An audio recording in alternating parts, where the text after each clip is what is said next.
Heto na nga ang kauna-unahang pansit tabab sa Central Signal Taguig na hindi pa man dinarayo at pinipilahan pero masasabi ko na napakasarap at napakamura ng presyo. At hindi lang yan dahil pwede mo rin matikman ang isa sa pinagmamalaki ng mga taga Quezon na kinulog. Heto nga pala yung kanilang adobo na niluto sa turmeric. Tapos sabayan mo pa ng kanilang ginataang santol na talaga nga namang napakasarap. Yan guys, nandito nga tayo sa kahabaan ng Colbalicer Street. Corner lang yan ng Calea Street dito sa may Central Signal. At naispatan nga natin dito yung kauna-unahang pansit habab. Kaya samahan nyo ako mga kayo pips at tikman natin yung kanilang pansit habab dito. Boss, magandang hapon, boss. Boss, ano pong pangalan nyo? Ivan, sir. Boss, ano yung mga tinitinda nyo dito? Pansit habhab. Meron din po kaming bagnet. Then, ito pong sinantolan. Sinasulat po? Yes, sir. Ano naman Yes, boss, sir. sinasulat, boss? 100, sir. Boss, ay ano naman yung boss? Sinulog na pata, sir. Luto nung lukpan keto. Kinulot na pata. Yes. Magkano naman po yan? 70 pesos lang per order. 70 pesos per order. Yes. Bakit kulay dilaw po? Luto siya sa turmeric, vinegar, and ginisa. Parang taksiw lang din. Anong oras kayo nag-open dito? 7 a.m. to 7 p.m., sir. 7 to 7 po. Yes po. Araw-araw po yun? Apo. Yun guys, nandito nga tayo ngayon sa may Colbalicer Street, dito sa may number 82, dito sa Central Signal. At na-explotan nga natin yung food tripan dito, yung habhab ni boss. Meron nga sila ditong pansit habhab na nagkakahalaga lang ng 50 pesos. Meron din sila dito yung kanilang overload naman na nagkakahalaga ng 100 pesos. Yan, meron na siya kasama nga bagnet, pugo, tapos yung kanilang longganisan lokban. Meron din sila dito yung kinulog na nagkakahalaga ng 85 pesos. May kasama na yung rice. Ngayon kung wala naman siyang kasamang rice, 70 lang siya. Yun guys, tikman na nga natin yung kanilang pansit habhab. Yan. Lalagyan natin ng suka. Ito yung kapartner nito. Ang pagkain talaga nito, hinahabab to, no?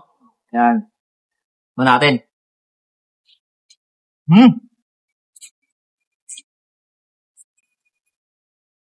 Ando dun yung ano niya, no? Hindi siya dry. Lasang-lasang ko talaga. Meron pa siya talaga yung ano, no? Meron pa siyang parang sauce. Hindi ganun ka-dry yung pansit nila. Ngayon, syempre, tikman din natin yung kanilang longganisan lokban. Yan, nagyan din natin suka. Crop. Ganito pala yung lasa ng longganisan lokban. Mag-garlic. Tapos tama-tama yung alat niya. Pero dito sa pansit nila talagang the best talaga. Ang sarap pababin.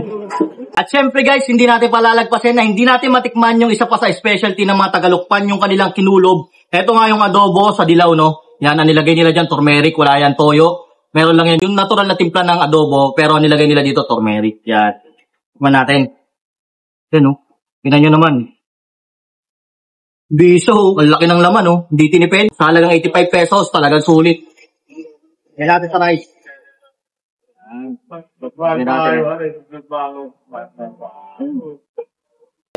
Yan, ito guys.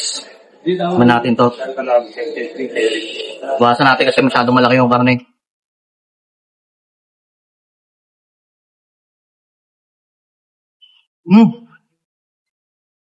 Sarap. Nag-aalo yung asim, yung alat. Tapos, yung lasa ng turmeric. Mainam. Dito guys, kahit yung salsa pa lang, ulam na talaga.